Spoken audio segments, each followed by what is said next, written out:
proses berpikir kreatif gitu. Jadi memang tadi dijelaskan si Archimedes ini tiba-tiba dapat ilham ya. Nah, sebenarnya ada prosesnya. Ada proses yang panjang. Nah, di mana ilham tadi gitu ya, aha moment, eureka effect ini masuk ke tahap yang keempat. Nah, tahap keempat ini bisa muncul ketika kita sudah melakukan tahapan yang atasnya gitu ya. Tahapan preparation, inkubasi, intimasi, ya, iluminasi, kemudian verifikasi. Nah, persiapan itu berfokus pada pikiran atau mindset kita terhadap masalah dan mengeksplor masalah dari berbagai sudut pandang. Nah, ini yang dibahas agak lama di pertemuan pertama ya. Jadi bagaimana sih kita melihat masalah itu sangat berpengaruh terhadap solusi-solusi atau solusi yang akan dimunculkan. Nah, jika kita sudah lama gitu ya, sudah mengeksplor masalahnya, nah nanti secara tidak sadar itu akan terinternalisasi gitu ya. Kayak ospek terinternalisasi. Nilai-nilainya terinternalisasi dalam bawah alam sadar kita. Tapi secara eksternal tidak terjadi apa-apa. Nah, walaupun tadi si Archimedes lagi mandi, nah sebenarnya alam bawah sadarnya itu lagi berpikir. Nah, kemudian nanti ada muncul intimasi. Nah, ini adalah munculnya perasaan dari si kreatif bahwa solusi akan datang. Ini agak susah ya. Jelasinnya kemarin ada yang nanya, kapan kita tahu bahwa divergennya sudah cukup dari solusinya? Ya, sejauh ini sih baru ada jawabannya adalah feeling gitu. Ada atau intuisi. Sebenarnya intuisi juga bukan sesuatu yang abstrak ya. Dia proses berpikir di bawah alam sadar kita, tapi karena kita tidak bisa menjelaskannya, makanya kita sebut intuisi. Sama kayak konsep random ya. Ada sesuatu yang mempengaruhi, tapi kita tidak bisa menjelaskannya, makanya kita sebut. Nah, kemudian masuk ke aha moment atau eureka effect. Ini adalah saat di mana ide kreatif yang di bawah alam sadar itu naik ke alam sadar. Eureka effect. Nah, kemudian setelah eureka effect, si Archimedes-nya kerajanya bilang, ini saya punya solusi. Kemudian dilakukan percobaan, ternyata berhasil. Nah, itu adalah proses verifikasi. Ya. Jadi ini pertemuan pertama, preparation, kemudian ada inkubasi, estimasi, iluminasi, dan verification. Nah, tadi yang aha moment ini nomor 4. Selanjutnya, kita akan membahas mengenai inkubasi. Ya. Sebenarnya apa sih yang terjadi pada saat proses inkubasi? Ya, jadi kita buka. Sebenarnya bawah alam sadar itu kayak gimana? Gitu ya. Dan pertanyaan selanjutnya adalah bagaimana cara mempercepat proses inkubasi. Ya. Pertemuan pertama kita bahas persiapan, problem. Nah, ini proses berpikir kreatif dan nanti kita ke belakang akan membahas mengenai proses inkubasi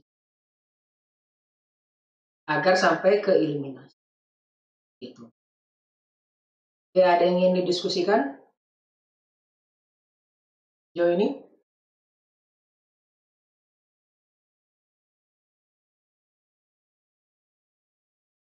Pak Galang host lagi dong, Pak Galang.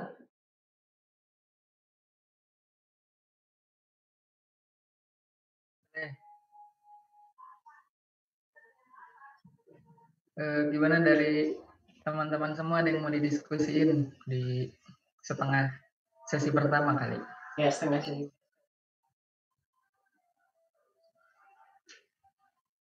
Lanjut? Nggak ada, Pak. Nggak ada ya? Lanjut dulu aja. Ya. Nah, ini kemarin sudah dibahas ya mengenai divergent thinking dan convergent thinking. Intinya divergent membuat alternatif sebanyak mungkin, convergent thinking itu adalah memilih alternatif. Ya, dan jangan lupa masalah itu adalah gap antara realita dan idealita. Nah, problem solving yang standar, yang biasa ini, proses ini tuh kita sadar, gitu ya. Kita bisa menjelaskan proses. Kalau misalnya proses berpikir kreatif, terjadi ini juga, gitu ya, tapi tadi di bawah alam sadar. Nah, kemudian ini akan membahas apa sih perbedaan divergent thinking dan convergent thinking, karena ini menjadi penting dalam proses berpikir kreatif. Problem solving biasanya convergent thinking aja, dan ini biasa kita latih pada saat SD, TK, SD, SMP, dan SMA. Dan kuliah. Cuman divergent thinking ini jarang dilatih. Ya, kita coba lihat di sini divergent thinking itu berfokus pada membuat pertanyaan yang tepat. Jadi saya akan beri contoh penemuan-penemuan yang hebat yang dimulai dari pertanyaan yang tepat. Convergent thinking itu adalah mencari jawaban yang tepat. Pernah nggak sih ujian ditanya, buatlah pertanyaan yang jawabannya adalah A. Nah, itu divergent thinking dan kita nggak pernah mengalami ujian yang seperti itu. Nah, kemudian yang bawah juga, yang sebelah kirinya itu convergent thinking ya. Kita punya beberapa fakta, lalu kita memilih fakta tersebut yang benar. Kemudian ada divergent thinking, itu ada stimulus gitu ya, salah satunya pertanyaan, bisa gambar, bisa tugas atau apapun, dan nanti akan muncul ide-ide. Menariknya ya, yang atas ini yang gambarnya kayaknya orang desain. Ya, jadi divergent thinking-nya dibuatnya sebelah kiri. Yang bawah ini yang buatnya orang teknik. Jadi convergent thinking-nya yang sebelah kiri. Pertanyaannya mana yang lebih baik? Yang atas atau yang bawah? Sorry. Divergent thinking atau convergent thinking?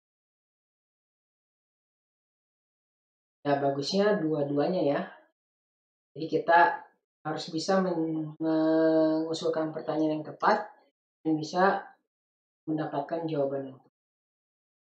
Oke, ada yang tahu ini gambar apa? Persamaan apa? Gravitasi. Kan yang jawab, sorry. Radit. Adit. Iya. Ceritanya munculnya persamaan gravitasi Newton gimana? Gara-gara Newton lihat apel jatuh ya kalau nggak salah. Terus? Ya, terus mungkin dia ngulik-ngulik gitu. Ya. Dia lihat apel jatuh dan mempertanyakan kenapa apel jatuhnya ke bawah, nggak ke samping, nggak ke kiri, nggak ke atas. Terus ceritanya juga dia lihat bulan, apel kok jatuh, tapi kok bulan nggak jatuh. Dia dari pertanyaan itu, divergent thinking ya, dia ngulik. Yang pertama dia temukan kalkulus dulu. Ya. Dia temukan kalkulus dulu, yang kita pelajari ya, cacing-cacing, integral, dan sebagainya, itu adalah efek samping dari gaya gravitasi. Ya, itu Newton. Kemudian ini persamaan apa?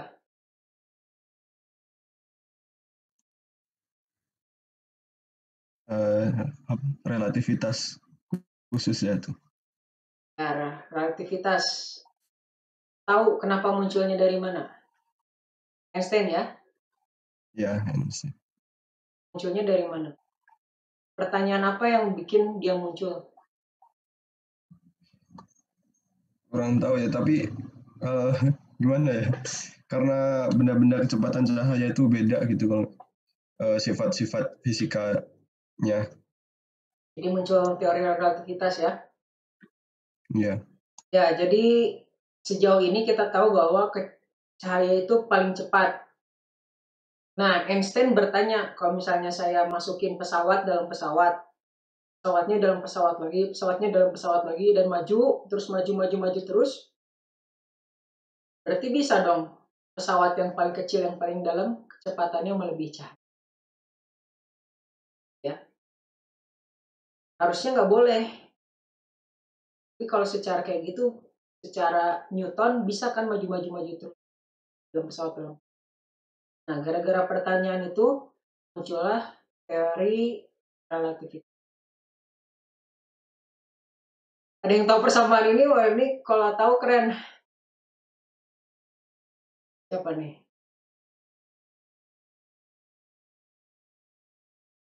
Belum tahu? Ini adalah konsep gravitasinya Einstein, gitu ya.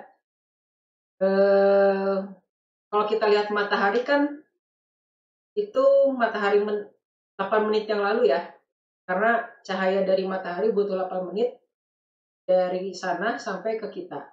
Jadi sebenarnya ketika kita melihat matahari itu kita melihat masa. Jadi ketika kita tiba-tiba mataharinya hilang, lenyap gitu ya, kita baru sadar 8 menit setelahnya karena ada delay ya cahaya itu. Nah sekarang kalau matahari tiba-tiba hilang, gravitasinya langsung hilang nggak? Kalau gravitasinya langsung hilang, berarti kecepatan gravitasi melebihi kecepatan cahaya. Padahal cahaya itu ada yang paling cepat. Ya, nah itu adalah pertanyaan dari Einstein dan dia berpikir bahwa sebenarnya gravitasi itu mirip seperti ini ya, ada lengkungan di ruang waktu. Sehingga ya kayak ada bola berat, terus ada kain, bolanya disimpan di kainnya jadi ngelengkung, kita putar bola, jadi bolanya. Nah ini konsep gravitasinya Einstein. Di satu sisi kita harus bersyukur ya, karena Newton nggak tahu konsep ini gitu ya, udah keburu meninggal gitu. Einstein juga nggak tahu kalau ini bisa berkembang lagi. Kita syukur ada di sistem informasi, jadi kita bisa mengakses Newton, bisa mengakses Einstein, dan bisa membandingkan.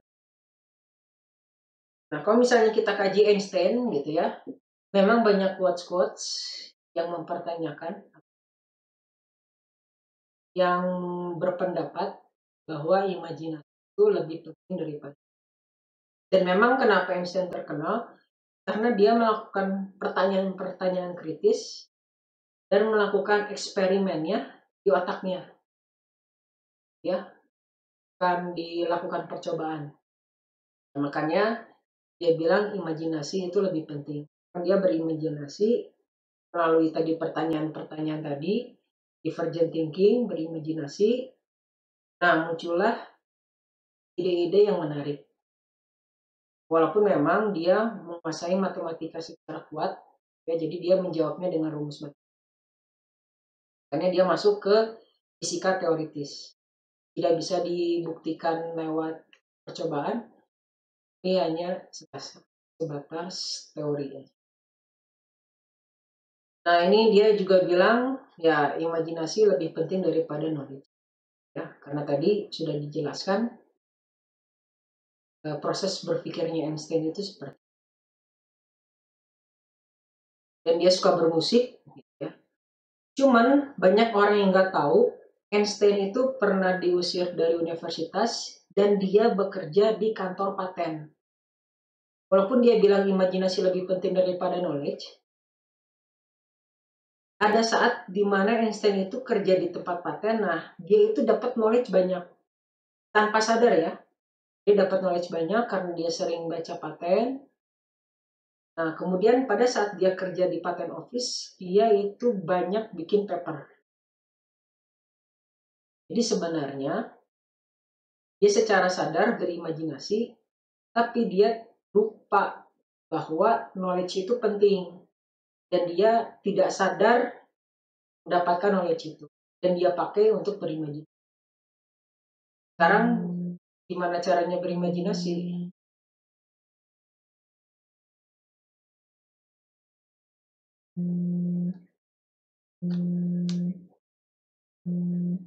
Sorry ya, ada yang nelfon nih. Ya, sekarang gimana caranya berimajinasi kalau tidak ada knowledge-nya? Nah, kalau misalnya teman-teman ada belajar teori desain, TRIS, gitu ya, ada orang Rusia juga, dia bikin TRIS karena kerja di kantor paten. Jadi sebenarnya kita harus mempertanyakan apakah benar imajinasi itu lebih penting daripada knowledge, atau dua-duanya hal itu adalah hal yang penting. Gitu. Dulu untuk sesi 1, mungkin ada yang ingin didiskusikan?